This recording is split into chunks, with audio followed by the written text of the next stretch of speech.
Hi గారు, welcome to our channel. ప్రస్తుతం మనతో పాటు దాము బాలాజీ గారు సీనియర్ జర్నలిస్ట్ ఉన్నారు. వారితో ఒకసారి మాట్లాడదాం. సార్ నమస్కారం సార్. నమస్తే. సార్, అనంతపురం జిల్లాలో ఒక దారుణమైన సంఘటన జరిగింది సార్. ఒక తండ్రి తన సొంత కూతుర్నే తీసుకెళ్లి చెట్టుకు ఉరేశారు. ఇప్పుడు ఇటువంటి భయంకరమైన ఘటన అసలు మేమెప్పుడు చూడలేదని చెప్పేసి చాలా మంది కూడా చెప్తూ ఉన్నారు సార్. అసలు ఏం జరిగింది ఈ ఇష్యూలో? ఎందుకు ఆ విధంగా తండ్రి తన కూతురు పట్ల ఆ విధంగా ప్రవర్తించాడు? పరువు హత్య అని కూడా అని చెప్తున్నారు. ఎందుకు ఈ మధ్య కాలంలో పరువు హత్యలు మనం చూస్తూ వస్తున్నాం? మరి దీనికి గల కారణం ఏంటి? మీరేం చెప్తారు సార్? ఈ సంఘటన ఖచ్చితంగా ఒక భయానకమైన సంఘటన. ఒళ్ళు జలధరిస్తుంది. సో, మామూలుగా మనం హారర్ సినిమాల్లో చూసిన సంఘటన లాంటి ఇది. అతి దారుణమైంది. ఎక్కడో జరగలేదది. అనంతపురం జిల్లాలో గుంతకల్‌లో జరిగింది. ఏం జరిగిందంటే అక్కడ గుంతకల్‌లో తిలక్ నగర్‌లో తుపాకుల రామాంజనేయులని తండ్రి ఉంటాడు. వాళ్ళ కూతురు భారతి. ఆయనకి నలుగురు కూతుర్లు. ఆయన ఒక చిన్న టీ షాపు, కొద్దిగా మార్నింగ్ టిఫిన్సు, ఈవినింగ్ బజ్జీలు అలాంటివి పెట్టుకొని కుటుంబాన్ని కష్టపడి పోషిస్తున్నాడు. నలుగురు కూతుర్లని ఇవాళ పెంచి పెద్ద చేయడం చాలా కష్టం. అలాగే ఆయన ముగ్గురు కూతుర్లకు కూడా పెళ్ళిళ్ళు చేశాడు కష్టాలు పడి. ఆయన భార్య ఇద్దరు పనిచేసుకుంటూ చేశారు. అయితే నాలుగవ కూతురు ఈ అమ్మాయి భారతి. ఈ అమ్మాయి కర్నూలులో ఒక ప్రైవేట్ డిగ్రీ కాలేజ్‌లో డిగ్రీ చదువుతుంది. సో, ఈ అమ్మాయికి కూడా అతను కష్టపడి చదువుకి ఖర్చులు అవన్నీ పెట్టి చదివిస్తున్నాడు.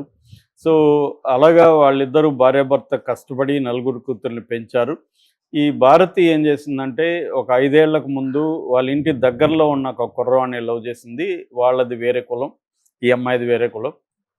దాంతో వాళ్ళ ఇళ్ళలో తెలిసి ఇరు వైపులా కూడా వ్యతిరేకించారు. ముఖ్యంగా ఈ రామాంజనేయులు కూతుర్ని చాలా సీరియస్‌గా వార్నింగ్ ఇచ్చాడు. "నువ్వు అబ్బాయితో ఇది చేయొద్దు. నువ్వు కెరీర్ మీద దృష్టి పెట్టు. నీకు ఉద్యోగాలు మంచిగా వస్తాయి." అది ఇది అని చేశాడు. ఈ అమ్మాయి మాట వినట్లేదు. అలా గొడవలు అవుతున్నాయి. అవుతుంటే ఈ అమ్మాయికి అనేక సార్లు చెప్పినా, "నేను చావనైనా చస్తా గానీ ఆ అబ్బాయిని మాత్రం వదులుకోనని" ఈమె తెగేసి చెప్పేసింది. దాంతో ఊర్లో వీళ్ళ కమ్యూనిటీలో కొంత అది లీక్ అయింది వ్యవహారాలు. దాంతో వీళ్ళకి తలనొప్పులుగా మారిపోయింది. అందరూ అడుగుతున్నారు. సో, అట్లాగే ఇలా పెద్ద కూతుర్లు కూడా మీరేంది అలాగా ఆ పిల్లని వదిలేశారు అలాగే అని ప్రెజరు ఈయన మీద పెరుగుతా వచ్చింది. ఈ క్రమంలో మొన్న ఏం చేశాడంటే మార్చి 1వ తేదీ మళ్ళీ ఒకసారి అమ్మాయిని కూర్చోబెట్టి అడిగాడు. "ఆ అబ్బాయిని వదులుతావా లేదా? నా మాట వింటావా లేదా?" అని గట్టిగా నిలదీశాడు.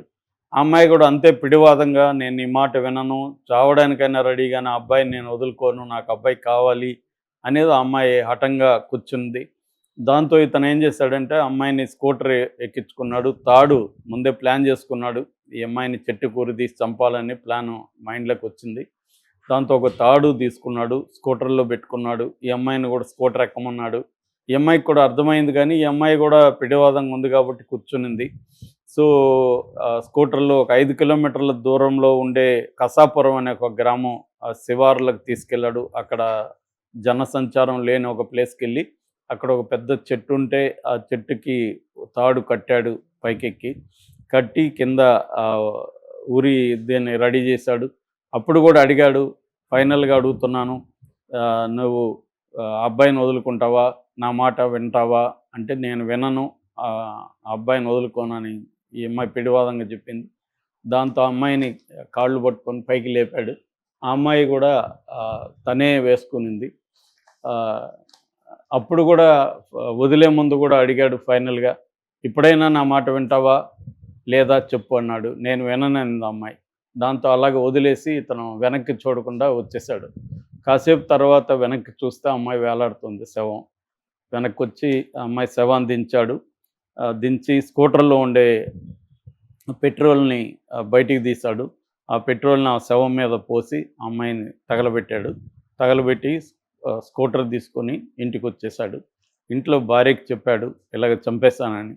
ఆమె బాధపడుతూ గమ్మునుండింది. బయటికి విషయం పొక్కలేదు. 3 రోజుల పాటు ఎవరికీ తెలీదు. కానీ ఈయనకి ఒక గిల్ట్ అనొచ్చు, లేకపోతే భయం అనొచ్చు, దీన్ని దాచలేము అన్న దీంతో ఆయన వెళ్ళి ఆహ్, పోలీస్ స్టేషన్‌లో సరెండర్ అయిపోయాడు. "నేను నా కూతురిని చంపేశానని" చెప్పాడు. అది నైట్ చెప్పాడు. నైటు 9:30కి అలాగా సిఐ ప్రవీణ్ కుమార్ వాళ్ళు ఈ బాడీని వెతకడానికి వెళ్లారు. రాత్రి ఈయన కూడా ఎక్కడ పొదల్లో ఎక్కడ వేశాడో ఈయనకు కూడా గుర్తులేదు. సో రాత్రి వెతికితే దొరకలేదు. మళ్ళీ మార్నింగ్ వెళ్ళి వెతికితే కొన్ని కుక్కలు తీసుకొని వెళ్ళిపోయినాయి ఆమె బాడీని. కొంత మాంసం అదంతా వెళ్ళిపోయింది. కుళ్ళు కూడా పోయింది. మొత్తానికి దాన్ని తీసుకొని ముక్కలు తీసుకొని వచ్చి పోస్ట్ మార్టం చేసి తల్లికి అప్పగించారు. దహన కార్యక్రమాలు చేశారు. ఈయన్ని అరెస్ట్ చేసి 103 BNS, ఇంతకుముందు 302 ఉండేది ఐపీసీ హత్య కేసు, 103 సెక్షన్ కింద అరెస్ట్ చేసి కోర్టుకు పెట్టారు. కోర్టు జైలుకు పంపించింది. ఇది హృదయవిదారకమైన కథ. ఇది హానర్ కిల్లింగ్ అంటారు దీన్ని, పరువు హత్యలు అంటారు. ప్రపంచంలో పరువు హత్యలు దాదాపు సంవత్సరానికి 20,000 వరకు జరుగుతున్నాయని ఐక్యరాజ్య సమితి లెక్కల ప్రకారం అయితే 5,000 ఉన్నాయి. కానీ వివిధ సంస్థలు చెప్పేది ఏంటంటే రిపోర్టింగే లేదు, పరువు హత్యలు రిపోర్టింగ్ అనేది జరగట్లేదు. ఇప్పుడు ఇది కూడా హత్య కేసుగా పెట్టేస్తారు తప్ప పరువు హత్య అనేది లెక్కల్లోకి రాదు. అమ్మాయి హత్య, తండ్రి హత్య చేశాడు అనేది లెక్కల్లో ఉంటుంది. పరువు హత్య అనేది కనబడదు అన్నమాట. అందువల్ల డేటాలో మనకి పరువు హత్యల డేటా అనేది కనిపించదు. సో ఓవరాల్గా ఒక రఫ్ ఎస్టిమేట్ ప్రకారం ప్రపంచవ్యాప్తంగా సంవత్సరానికి 20,000 మంది, ప్రధానంగా అబ్బాయిల్ని కూడా కొన్ని చోట్ల చంపుతున్నారు. ముఖ్యంగా అమ్మాయిల్ని ఈ ఇంటర్ కాస్ట్ పెళ్ళిళ్ళు కాదు, ఇంటర్ కాస్ట్ లవ్ అఫేర్లో ఉంటే వాళ్ళని తల్లిదండ్రులే, ఒక్కొక్కసారి ఫ్యామిలీ అంతా కూడా. ఆ మధ్య కూడా ఢిల్లీలో తల్లి కాళ్ళు పట్టుకుంది, తండ్రి చేతులు పట్టుకున్నాడు, తమ్ముడు దిండి వేసే అమ్మాయిని ముక్కు మీద దిండి పెట్టి ఊపిరాడనీయకుండా చేసి, అంటే సొంత అమ్మ నాన్న, సొంత తమ్ముడు కలిసే అమ్మాయిని హోటల్లో నమ్మించి హోటల్లో తీసుకెళ్ళి చంపేశారు. ఇలాగా చాలాసార్లు సొంత కూతుర్లని, సొంత అల్లుళ్ళని చంపేస్తున్నారు దారుణంగా. మనకు తెలుసు ప్రణయ్, అమృత విషయంలో కూడా ప్రణయ్ని దాదాపు ₹1 కోటి ఇచ్చి ఒక బీహార్ గ్యాంగ్ని తెప్పించి ఆయన వాళ్ళ నాన్న, ఆయన పేరు మర్చిపోతుంటాను నేను, ప్రణయ్ అమృత వాళ్ళ నాన్న చంపించేశాడు. చివరికి ఆయన కూడా ఏమయ్యాడు, ఆయన కూడా ఊరేసుకొని చనిపోవాల్సి. ఆయనకు ప్రేమ లేదని కాదు, ప్రేమ ఉంది. ఇప్పుడు ఈయనకు కూడా మన తుపాకల రామాంజనేయులకు కూడా అమ్మాయి మీద ప్రేమ లేదని చెప్పలేం, ప్రేమ ఉంది. కానీ ఈయనకేంది, నేను ఇంత కష్టపడి కూతుర్ని చదివిస్తుంటే ఈ అమ్మాయి నా మాట వినట్లేదు, నా పరువు తీస్తుంది, కుటుంబానికి తలవంపులు తెస్తుంది, ఆల్రెడీ ముగ్గురు అక్కలు ఉన్నారు, వాళ్ళ కుటుంబాల్లో కూడా ఇది ఇబ్బంది అవుతుంది అన్న యాంగిల్లో ఈయన పనిచేసినట్టుగా మనకు అర్థమవుతుంది. దానివల్ల కన్న తీపే పరువు అన్నప్పుడు ఏది వెయిటేజ్ ఎక్కువ వస్తుంది, పరువు వెయిటేజ్ ఎక్కువ వస్తుంది. సో దానివల్ల కన్న కూతురిని చంపడానికి కూడా సిద్ధమైపోయి ఈయన చంపేశాడు. సో చంపినాక కూడా ఈయన గిల్ట్ కావచ్చు, భయం ఉండొచ్చు, రెండు కూడా ఉండొచ్చు. దాంతో ఇంక సరెండర్ అయిపోయాడు. సో ఇప్పుడు వాళ్ళ జీవితాలు ఏమైపోయింది, ఈయన అనుకున్న పరువు లేదు, పరువు ఇంకా అందరికీ తెలిసిపోయింది, పరువు పోయింది. ఇప్పుడు వాళ్ళ ముగ్గురు కూతుర్లు ఇంకా ఘోరమైన పరిస్థితి, ఈయన సపోర్ట్ లేదు వాళ్ళకి. అన్న కూతుర్ని మీ నాన్న చంపాడని వాళ్ళ ఇంట్లల్లో కూడా వాళ్ళకి ఇబ్బంది, అది పోయింది. తర్వాత ఈయన జైలుకి వెళ్తే ఇప్పుడు వాళ్ళ భార్య కూడా ఒంటరైపోయింది. సో మొత్తమే అంటే ఒక ఆలోచన ఒకవైపే ఉండడం అనేది ఈయన చేసిన తప్పు. ఈయనకు బాధ ఉండొచ్చు, అవన్నీ ఉండొచ్చు, కానీ మనం ఈ అమ్మాయిని చంపితే నాకు పరిస్థితులు ఏముంటాయి, దాని బదులు ఈ అమ్మాయిని తనకు నచ్చిన వాడితోనే పెళ్లి చేద్దాం ధైర్యంగా అన్న ఇది ఈయనకి లేకుండా పోయింది. దీనికి ప్రధాన కారణం ఏంటంటే పరువు హత్యల్లో ఒకటి కమ్యూనిటీ ప్రెజర్. మన మామూలుగా పరువు హత్యలు ఎక్కడ జరుగుతున్నాయని ఆలోచిస్తే ఎక్కువగా ఇండియా, పాకిస్తాన్, ఆఫ్ఘనిస్తాన్, జోర్డాన్ ఇలాంటి అంటే ముస్లిం దేశాల్లో ఎక్కువ పరువు హత్యలు. అట్లాగే ఇండియాలో హిందూ కులం దీంట్లో కూడా ఎక్కువ పరువు హత్యలు. ఎందుకు ఇవంటే బాగా వెనుకబాటుతనం ఉండడం, ఇంకా కూడా హానర్ కల్చర్ సొసైటీస్ అంటారు, హానర్ కల్చర్ సొసైటీస్ ఎక్కువ ఉండడం, పరువు అనే దాని చుట్టే ఈ సమాజాలు నడవడం, ఇది బ్యాక్వర్డ్నెస్ నుంచి ప్రధానంగా కనిపిస్తుంది. రెండవది జెండర్ డిస్క్రిమినేషన్. ఇక్కడ తన కొడుకు ఇదే ప్లేస్లో, భారత ప్లేస్లో అబ్బాయి ఉండి ఇంకొక కులం అమ్మాయిని ప్రేమించుంటే ఈయన చంపుండేవాడా అంటే డౌటే. ఎందుకంటే ఎక్కువ జరుగుతూ ఉండేది అమ్మాయిలే. అంటే పరువును కాపాడాల్సిన బాధ్యత అమ్మాయిలదే అన్న ఒక ఇది కూడా మన సమాజంలో బలంగా ఉంది. అందుకని జెండర్ డిస్క్రిమినేషన్ కూడా కనిపిస్తుంది ఇక్కడ. తర్వాత దీనికి సపరేట్ చట్టం లేదు మన దేశంలో. హానర్ కిల్లింగ్స్కి చట్టమే లేదు. అసలు హానర్ కిల్లింగ్, పరువు హత్య అనేది రాంగ్ పదం. అది వేరేది లేదు కాబట్టి మనం వాడుతున్నాం. పరువు హత్య కాదేది, కుల ఉన్మాద హత్య అని దాన్ని పిలవాలని అనేక కుల సంఘాలు, మహిళా సంఘాలు డిమాండ్ చేస్తున్నాయి. అది కరెక్టే.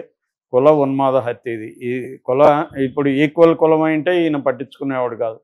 కులం వేరేది కాబట్టి, తనకంటే తక్కువ కులం అన్న ఫీలింగ్ ఉంది కాబట్టే ఈయన చంపాలనుకున్నాడు. సో కులము, జెండర్, మహిళ, ఈ 2 అంశాలు ఇక్కడ ప్రధానంగా పనిచేస్తాయి. సో దీనివల్ల ఆలోచించుకోవాలి తల్లిదండ్రులు. నా మాట వినలేదనే ఒక అహంకారం కావచ్చు, లేకపోతే ఆగ్రహం కావచ్చు, బాధ కావచ్చు. రెండోది కమ్యూనిటీ ప్రెజర్, బంధువులు, ఇతర ఫ్యామిలీ మెంబర్సు, సొసైటీ ప్రెజర్ వీళ్ళ మీద ఉండడం కావచ్చు. వీటిలోంచి వీళ్ళు ఇలాంటి తప్పుడు నిర్ణయాలు తీసుకున్నారు. సొంత కన్న కూతురిని చంపితే జైల్లో కూడా ఇతనికి మర్యాద ఉండదు. జైల్లో కూడా ఇతన్ని మ్యాక్సిమం తోటి ఖైదీలు కొట్టడానికే ట్రై చేస్తారు, బుద్ధి లేదని. కానీ ఇక్కడ ఇంకోటి కూడా సమాజంలో జరుగుతుంది. ఇట్లా కన్న కూతురిని చంపిన తండ్రులకి సపోర్ట్ కూడా పెరుగుతుంది. మనం ఈవెన్ ప్రణయ విషయంలో కూడా ఆయన కులస్తులు, వైశ్యులు ఊరేగింపు కూడా తీశారు ఆయనకి సపోర్ట్గా. అంటే దీంట్లో కూడా ఇప్పుడు ఇలాంటి ఆయన ఎంతో కష్టపడి షాప్ పెట్టుకొని అంతా అవన్నీ కరెక్టే ఆయన పాయింట్ ఆఫ్ నుంచి. కానీ చంపడం రాంగు. చంపడం వల్ల ఆయన సాధించింది ఏంది, రిజల్ట్ చూస్తే కూడా మనకు అర్థమవుతుంది. ఆయన ఏం సాధించాడు?